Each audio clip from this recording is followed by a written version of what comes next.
Welcome to the Rusted Garden Homestead. It's the beginning of February. I am just seed starting now. Ground is covered in snow, but I thought I'd use some classic footage from about 10 years ago and show you 6 ways to deal with problems in your garden. I'm going to talk about making an aspirin spray. That tricks your tomato plant into thinking a hormone was released, and that toughens up your tomato plant. I'm going to show you how to use iron phosphate to deal with slugs. I'm going to show you what aphids look like, talk about a soapy water spray you can use to deal with them. Going to cover baking soda, dealing with powdery mildew. Also going to cover BT. It's a product you spray onto your leaves, takes care of chewing caterpillars. And I'm going to show you how to use 7 dust, which is a chemical dust. Even if you want to use an organic dust like Captain Jack's dead bug dust, you would still do it the same way. And I'll show you methods just to help manage pests and disease in your garden with this old footage. So let's get started. Today I want to show you how to use aspirin to boost the defense mechanisms in your tomato. You have to use aspirin. The salicylic acid, which is basically aspirin, mimics a hormone in the tomato, and it basically, when you spray the aspirin spray on your tomato, it mimics the hormone and it triggers a defense response. And the defense response basically strengthens your tomato as if it's fighting off a disease. And the whole idea is to get that defense response, or that immune response of the tomato, started before any kind of disease reaches it. It's pretty simple. This is a 1-gallon container. There's a little more actually than 1 gallon of water in there. A glass of water. This is 81 milligrams of aspirin. What you want to do is use a regular strength aspirin of 325 milligrams.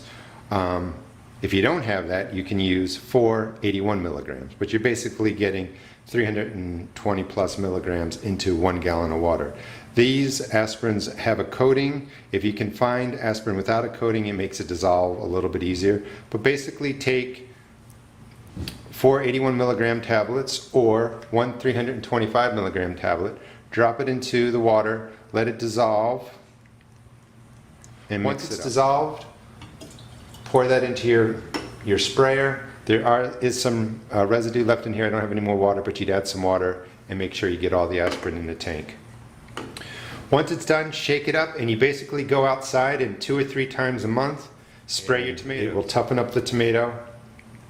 It will make it stronger, and my thought is it actually makes the leaves a little bit more leathery, and that makes it harder for spores and viruses and stuff to get into the leaf. And again, just real quick, 325 milligrams of aspirin. It has to be aspirin. It has to be salicylic acid. Into the glass, let it dissolve, mix it into 1 gallon of water, and then spray your tomatoes 2 or 3 times a month with the aspirin spray. If you enjoyed this video, please check out my blog at www.therustedgarden.blogspot.com. Thanks. The first thing I want you to notice is right in the corner here, it says active ingredient iron phosphate 1%, other ingredients 99%. That's the bait and binders. You just want iron phosphate. That's the best snail and slug killer that I think is out there, that is most safe for your garden. The snails and slugs eat the iron phosphate, it disrupts their digestive process, and they die. They stop feeding. I do not recommend metaldehyde, which is the other product you see out there. That's a non-discriminatory killer. It will kill anything that eats it. Toads, frogs, any kind of beneficial bug, whatever eats it can die. It can leach into your fish ponds, if you have fish ponds or streams or whatever. It's not a good product. Anyway, the iron phosphate comes in pellets just like this.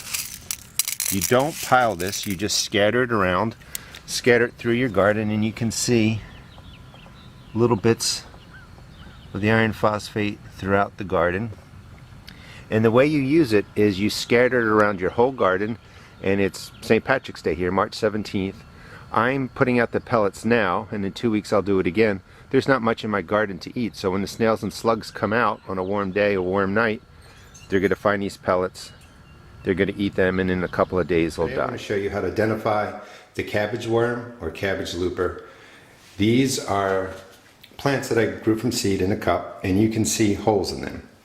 As soon as you see these holes in your cabbage, in your kales, in your broccolis, or any green leafy vegetable, it is the cabbage looper or cabbage worm. There's an easy way to treat it. It will kill the cabbage caterpillar or cabbage worm, and it's with BT. This is one brand. It's basically called Bacillus Thuringiensis or BT, and it's a naturally occurring bacterium that's found in the soil. So you can actually use this on your greens, on your broccoli, on your cabbages, and eat the plants the same day. You don't need to wait for this product to disappear. It will not hurt humans. It will not hurt good insects. It only affects the green cabbage looper or the tomato hornworm, essentially caterpillars. So it's a very good product and it's safe. First thing you want to do is inspect your garden, look at the leaves, and as soon as you see these holes, these aren't from slugs. It's from the cabbage worm, a cabbage looper. And if you can see right here along the stem, that's the cabbage worm.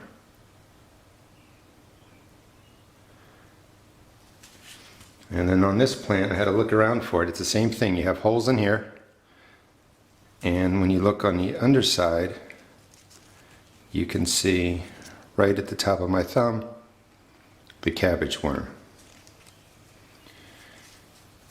They come from that white butterfly that looks psychotic and flies around your garden all over the place. As soon as you see that white moth, the white butterfly, it's basically looking for these leaves. It lays eggs, and from the eggs come these tiny green worms that will destroy, caterpillars that will destroy your garden.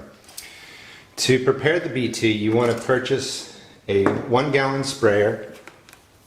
Here's essentially the sprayer. It holds a gallon worth of water. It'll cost you $9 to $15. Shake the product well. Read the instructions. This brand says to do 1 tablespoon per gallon of water. Fill your measuring spoon, and I recommend using this type of tablespoon. It's deep and it holds a liquid. It just gets poured right into the 1 gallon container. You put the lid on it, seal it up, shake it up. You go right out to the garden. You spray the top surface and the undersurface of all your greens. That'd be broccoli, cabbage, kale, Brussels sprouts, anything that has small holes in it, you start spraying. Spray it every 7 days. It will work. It will kill the green caterpillar, the cabbage worm, or the cabbage looper. Today I wanted to show you what aphids look like on your tomato plants and give you a way to quickly and easily treat them. If you look at this tomato, let me see if I can get in there without my shadow. If you look into the joint of that tomato, you can see white specks, and that's actually either aphids that have died or aphids that shed their skin. And to be honest with you, I'm not sure how they grow, but I can tell you as they grow up, I think that they sort of molt and leave that behind. Either way, that's a sure sign that you have aphids. And when you come up a little further, you can see on the flowers more white flecks. You can see some green specks, and it's hard to pick out, but there's a darker color aphid in there. If you look up here at this flower, there's an aphid right under where my thumb is, or where my index finger is, right in the center of it. Those are the aphids, and they will just crawl around on your tomato and basically do exactly what you see. Set up on the plant, on the stems, along the flowers, and just suck the juice out of it. There's an easy way to take care of it. It's about 95 degrees here right now, and one thing you want to do when you do sprays on your tomatoes or vegetables is try not to do them in high heat and full sun. It's getting towards the evening now, so it's okay to do it now. All you're going to do is aim the sprayer, soak the area, spray all over. Try not to get my camera, and that's it. That will take care of most soft body insects. It causes them to have digestive problems and they just die. Today I wanted to show you how to apply 7 dust to control squash bugs and other beetles that will get to your zucchini. This is my zucchini, and the important thing when using an insecticide, first let me say it's important to be as organic as you can without getting frustrated with the sense that you don't enjoy gardening or you lose your crop. I have found over time the best solution for squash bugs is 7-Dust. Now the key to it is you don't want to take an insecticide dust and throw it all over your garden. It will kill good insects, bad insects, it will cover everything. The problem with saying I'm only going to be organic, or I'm not going to use this, or I'm not going to use that, sometimes it's in the technique. You don't want to dust everything in your garden with this. Essentially take the 7-Dust, put it into a bowl. You do want to wear a glove, and you are just going to reach in and sprinkle it down at the base of the plant. You don't want to get the flowers. That's where the bees come in. But just reach in and sprinkle it around the base of the plant, even on the grass around it. You know, if you do get some flowers, you can either pull those flowers off or you can try and wash it down, but I would just remove those flowers you touch. Now, this is covered well enough that if a squash bug comes in or beetles come in, they're going to crawl up the base of your plant and go to the leaves to try and lay eggs. When they crawl up the stem, they're going to crawl through the dust. It's going to kill them. Today I want to show you how to use baking soda as a method to control powdery mildew or other mildews found in the garden. Powdery mildew mostly attacks squashes and cucumbers. That's where you normally see it first, although it can attack other plants. When you look on your squash or you look on your cucumber leaves, you'll see what looks like powder, and the powdery mildew was spread across the entire plant. Baking soda is alkaline, so basically what you're doing is putting baking soda into water, creating a spray so that when you spray it onto your cucumbers, when you spray it onto your squash leaves, you create a surface where the powdery mildew doesn't want to grow. It doesn't reproduce. You kill out the spores, you kill out the mildew, and you can cure your plant of powdery mildew.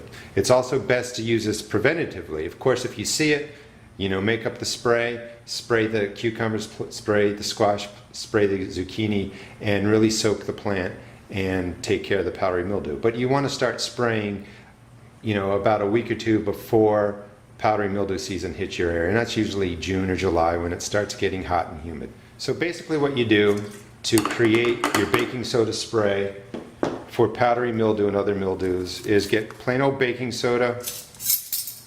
You want 1 tablespoon, or a tablespoon to measure, and you're going to put 2 tablespoons, measure just like that, in your container. You don't have to be perfect.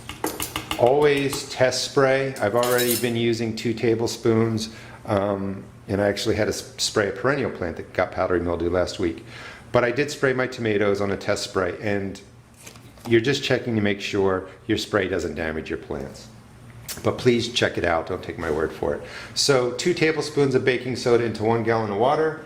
You would mix it up, put the lid on it, or actually put the lid on it, then mix it up, or you'll have a mess. And then you go out and you spray your plants.